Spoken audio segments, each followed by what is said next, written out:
The MBD Podcast, the show where we dig into what's actually working or not with the people who's been there. And today's guest has definitely been there. So please go ahead, introduce yourself, tell them where you've been, what you're doing. Hi, my name is Jeff Friedman. I'm currently the head of sales for Tosibox, which is a cybersecurity solution based out of Finland. We are based also in the United States, but over the last 15 years, we've been trying to solve solutions for companies in the OT space as it relates to cybersecurity. The industry continues to evolve and looking for organizations or companies that we can help solve their security issues and also allow for them to manage their solutions in a unique environment which protects, connects, and controls their personal and most critical assets on the industry.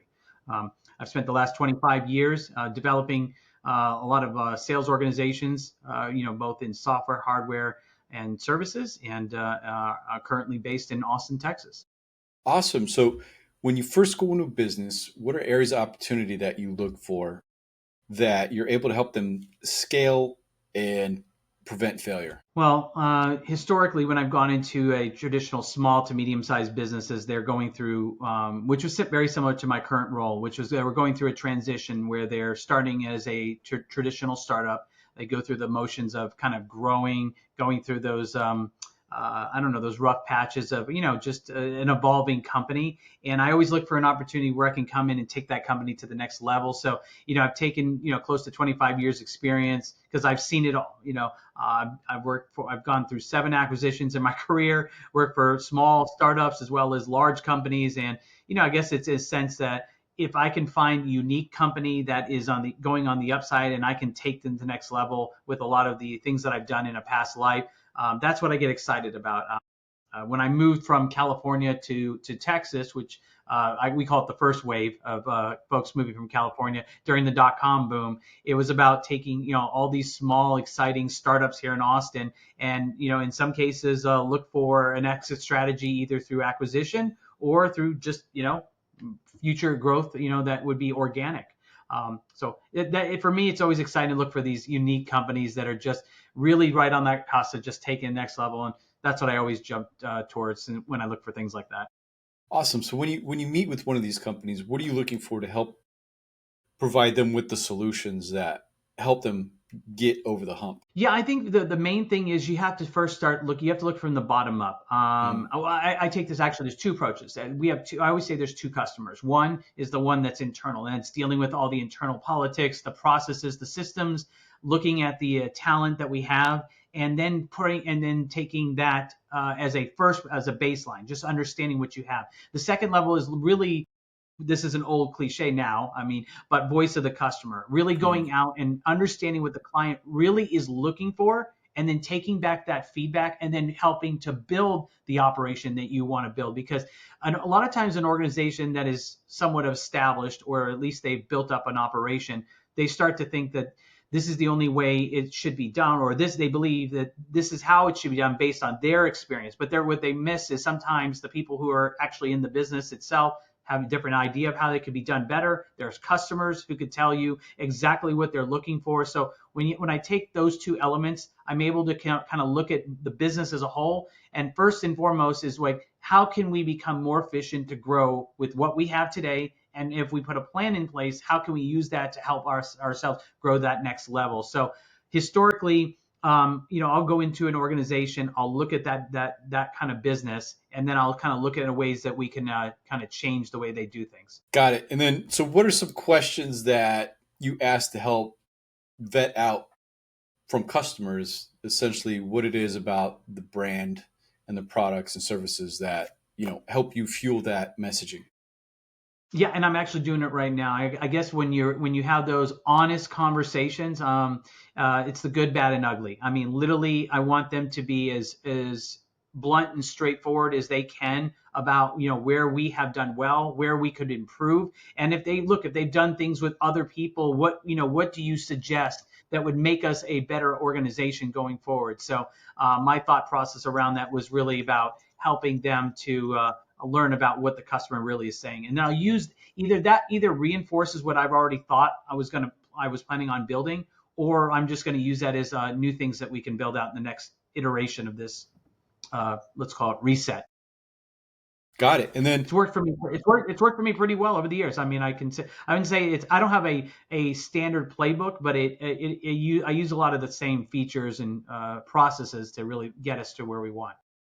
awesome. So you get that information, you start messaging out to clients, it helps build it out. Then kind of what are the next steps from that? How do you use that material to have success? Well, I mean, what it does, that way I'm able to actually build out a strategic plan that helps helps the executive team understand what I'm planning on doing. I mean, one thing about what I do is there's a subjective side of everything. So you can't just say the data says everything. So once I'm able to accumulate real data from, how the organization was structured, how revenue is being accounted, how we're processing our book of business today. Is there ways that we can find to drive new incremental revenue? Is there ways to make our business more efficient so we can manage our business better? I mean, sometimes you'll find that organizations will go in selling a certain way and they literally just tap out in their ability to manage their growth, and no one's really looking at the future and like saying, okay, so how do we fix the problem today, and then how do we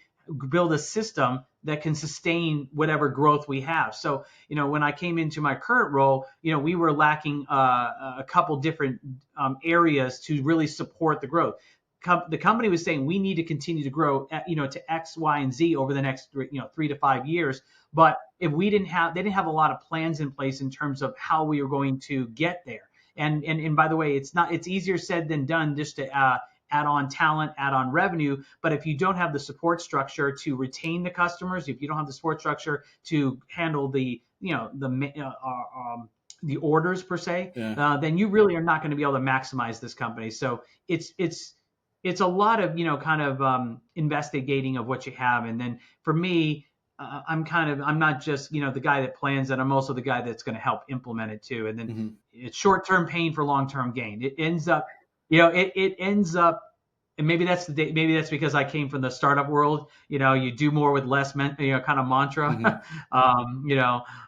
And then in the a year later, everything I said that I thought it was going to do ends up, most cases, knock on wood, has worked out for me. So Yeah. you just have to have a patient executive team, one that sees exactly what I'm doing, have a plan that you can truly execute on, and then be able to show the results. At the end of the day, look, I'm in the business of sales, so it's all on. There's a lot of pressure on me to keep the lights on per se, Mm-hmm. and you got to make sure that you're delivering on what you're going to say. And revenue is one aspect of it, but it's also about redeveloping the culture and the process so that other departments who all rely on, I'm sorry to say, let me repeat that. I rely on all of them. I rely on all of them to be successful. So without them, I'm not going to be successful. So if I'm able to build something that's going to make their lives easier, then in the end, we're all winning together. So it's not really about me; it's about the whole operations. But I don't know. I use this icon or image behind me. I think about all these locks around me, which represent the different divisions within our company, and I'm just the guy in the middle who, Mm-hmm. that's the clog, the cog in the wheel. So Yeah. I know this is more tied to my industry specifically, but I like it because it says I'm the guy in the middle that touches every part of the business. The orchestrator. Yeah, that Yeah, I think yeah, I think there's a lot of loss because we'll come in contact with clients and we'll say, okay, you want to scale. So let's say we drive X amount more business to you. Can you even handle it? And a lot of time, especially with e-commerce, they're always like, well, I don't know if we'll have enough stock. And then you're like, okay, you're not ready to scale. With service or in tech tools and SaaS is a little bit different because yeah, you can onboard them, but is your onboarding team available to take the additional calls you have in order to make sure that you have success? Because then you got a lot of churn, and then it's a whole different issue, right? That you got to run against. So it's good to be prepared for that and get the team ready. That hey, this is coming. yeah. And but the main thing is in most of these companies I work for that are typically small to medium sized, it's try before you buy in a sense. So Mm-hmm. no one's going to just hand the keys to the whole castle and say, hey, here's your massive budget, go do what you want. Usually what I'm going to do is I'm going to build the plan. I'm going to try it with a couple people, test it. And if it works, then I can create that, repeat model, where I Mm-hmm. can just, take the, everything. And by the way, this starts with the recruitment and retention of your talent. So making sure that you have the right people in the right positions, making sure that Yeah. they're trained well enough to handle what we're about to change. getting that buy-in from, and I don't mean just from the executive team, get buy-in from the people who actually are out there every day talking to the customer. Once you do that, by the time you roll out your plan, they're already saying, yeah, it's about time. Mm-hmm. You're gonna have less resistance at the top and at the bottom. And by the way, we've already talked to our customers too, so we know that everyone is going to be more responsive when you roll this out, because I'll breadcrumb it, out to our customers, out to our reps or the team members on, that support sales. And basically everyone gets excited about it, and then you just got to react on it. Once it actually hits those metrics, then I can go back to those that that are signing off on the expansion and say, hey, now it's worked. Let's rinse and repeat this model and keep doing. We'll hire those type. We found our model citizen. We found the right process. We have happy customers that are growing. You can use a lot of different metrics, but basically, if I'm meeting a lot of what I said was going to happen in the plan, then continue to reinvest. And then if it does really, really well, then we can really scale this thing. And I'm always thinking 2 steps ahead, even though I'm planning for kind of a recycle, retrain, whatever term you want to call it, a reset. I'm also already planning 2-3 years out for like us getting to 50, 100, 200 million, so I'm already in that next mindset. So how do you, or, it's easy to say, how do you find, it's almost like a stair step, right? Like you go from this point to that point. How do you adjust those? How do you turn those dials? Like, okay, let's get this out. Let's test it. Then let's turn the dial a little more. Now let's turn it all the way up. How do you find those waypoints? Well, I mean, first of all, we might try it with, if it's direct sales, we'll do it with we'll start with SMB, obviously, because it's a little easier to work with smaller clients than you don't want to mess up on the enterprise level. Yeah. Especially because it takes longer to get there. If it's on the channel side, it's working with some key partners that, you have been working with. If it's your support team, it's literally, I'm doing interviews in a sense. Like I'm going around and I'm asking some key people in key departments, key people within our customer base, and key people who support the sales organization. Like, what could we be what do you see we could be doing better? So, and I use that to, and then I create kind of that baseline. It's kind of like what I recently did. We set up like our NPS scores for our customers. And I said, look, to our CSM, customer success team, I said, look, even if all of our customers are putting us down at a very low level, look, that's the base. That's the worst we can get at this point. It's all upside from here. So we can create those metrics and say, have we improved quarter over quarter, year over year in customer retention, customer sales, and just customer satisfaction in general.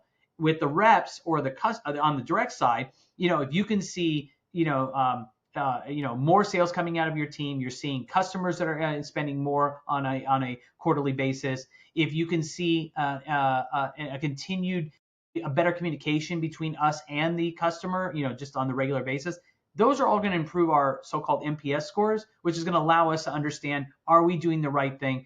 I can take that back to other people and say, see, we're proving the model. Or, look, I'm not going to say they all work. Sometimes they fail, but you know what? Growing up in this space, if it doesn't do well, I can change it quickly. It's not like I have to wait a year to implement it. It's like, okay, we can see that this model has not worked out for, let's say, a focus group, right? And if it didn't work out, fine, let's tweak it. Let's make some changes. Let's implement it tomorrow, because there's no reason we have to just, I tell this to my team, I'm never married to everything I build. I'm never satisfied with I could have the perfect solution and I'm still going to be looking to make it even better. So that's just how I'm wired. And yeah. I'm never going to be satisfied because I want more. So awesome. And then, so we're with the current company, how are you scaling them? How are you keeping the pipeline full?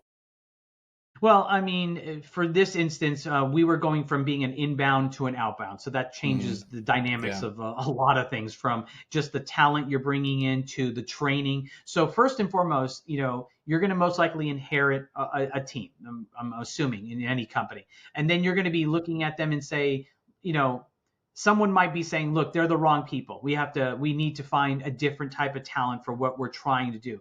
I don't always believe that. I always believe that there are people have the ability. It's a can't do versus a won't do kind of a mentality. If they can't do it, then that means they're raising their hand and they want to learn. And if they're willing, I'm willing to sit down and build a program that's going to help them so they become that person. If it's a won't do, that's a completely different subject, and then you move that out. But what I try to do is first and foremost is say, what is it that you're lacking? If we're going to switch you from an inbound order taker, I hate using that word, to an outbound solution-based seller, what skills are you lacking, or what is it that you need in order for you to be successful? And then what I do is then I create a new training program, that one that I would normally build for all new recruits coming in it doesn't matter if I'm hiring sales engineers, customer success, inside, outside sales rep, channel reps, I'm still building a program. But if I can create something where I can take all of the folks that are already here and have them go through the program and reteach them, then I've gained that, and it doesn't cost our company anymore outside of my personal time of building it. And by the way, by doing that, that's my test. I test them. They get to be the guinea pigs on the program I built. And before I bring in new recruits, because I want it like, tell me where the holes are, and then we'll make it better before the next guy comes in. So I always do those testings too, and it's worked really, really well. We've retained, I think I've less than 1% of churn on my team that I inherited here, and most of the folks are very excited about the future of what we're doing here. But I'm giving people a chance to be successful. And by the way, you have to be a manager that's willing to invest in people. Not everybody wants to do that. They invest in a solution or a strategy. I always believe it's at the bottom up, from the bottom up. As I said in the very beginning, it's two customers, the ones that pay the bills every day and the ones that are here every day supporting the organization. If I can get buy-in on both, then my highlight reel is them at the end of this thing. Awesome. So what are some of the outbound channels that you introduced that you're seeing success with? Well, outbound. Okay. So when you mean by outbound channels, are you referring to, sorry, because there's different definitions of that. What you mean from direct to indirect? Is that what you mean? Or indirect or direct? Say, so you use an email, you're leveraging LinkedIn, you're leveraging groups. I mean, yeah. So I mean, okay. So before, because I just mentioned we were mostly inbound, which order takers. Outbound is you're now finding reps that are solution-based sellers. They know how to do the traditional needs analysis, which means they're a little more consultative selling. So I'm either training them, or I find people that have a little more of that skill set, so they're kind of plug and play. The other thing that I focused on was, a lot of companies when they're small, they tend to go shotgun. Like, I can sell my solution to everybody, and that kind of does work, but it doesn't allow your team to really get focused on specific areas where you're really good. So dominate in a couple industries or verticals, within a team, and then hire subject matter experts. And then you can go to market. And by the way, then I'm able to align my best counterpart in this whole thing is our CMO, where I'm able to go in and she's able to build a plan, build collateral, build messaging around X number of verticals that we're focusing, much tighter. And we have a better, tighter message. And we can go and say, look, we've dominated in this industry. Now that we've done that, we've taken market share, we'll go and do it in the next one. That's not to say that we wouldn't take a customer that's outside of our core verticals that we're focusing on, but our focus, our outbound strategy from LinkedIn, SMS, email, text, whatever, whatever means that we have to generate leads, going to conferences, doing webinars, anything. That is all part of what our tool bag will give us, but we're getting so much more focused, and that way our reps can say, not only am I a cybersecurity expert, but I'm a cybersecurity expert in oil and gas. And and a lot of these industries, like when you're one of them, you actually, my business, versus you're just saying I can sell you anything. I don't care what your business is, I'd say that's true in general. Like, you come in, especially like with us, we'll say, we work with a lot of these types of businesses, and then you start talking about it and you have a level of expertise and knowledge within that space. And it's like, the guard kind of comes down. Well, you have worked with us. You do understand this a little bit more than I thought. And it does open up a better conversation for potential higher conversions. And it's easier to saturate a market and move to another one as well, too, is what I've found. as well. So Well, I think guys in our maybe some early discussions we talked about. I can't remember if I gave this example, but I learned early in my life about it's not about we always said to a sales rep, always make sure you do your homework before you understand your client. Make yeah. sure you understand not only the industry but understand them on a personal level, because today we're a little more disconnected. We're doing Mm-hmm. this here. The old days I'd be shaking your hand and doing it in Yeah. a live place. And once you see these clients, they really want to make sure you know who they are on a more personal, because I think we're losing that a little. And I go back to the example, it was 20 years for me. And I was working, I won't mention the company, but I was specifically walked into his office. I personally did not do my homework on his industry, and he threw something at me in the meeting, a newspaper, so it's safe.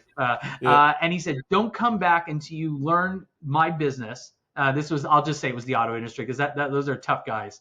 And he says, "Do not come back until you know me, my business, and how we work." Took that to heart.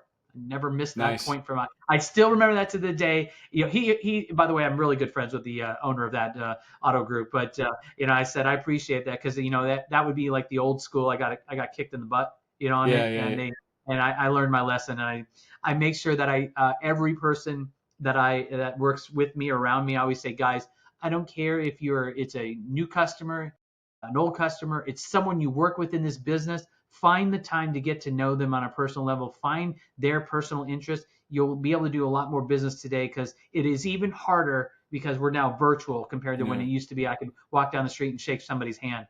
We don't do that as much as we used to. Yeah. Awesome.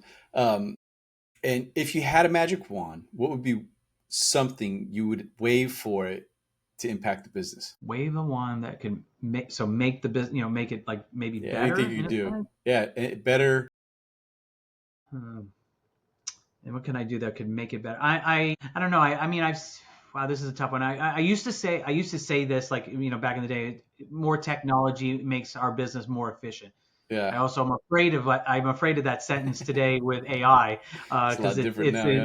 there's a difference between like creating tools that makes my job easier. There's another thing that replaces people. Yeah. So I think I was kind of saying, if it was a magic wand, I wish there was a way that we would find a way to reconnect in business a little more than what we've done today, because um, I still feel that even the decision makers of today still want to connect with you.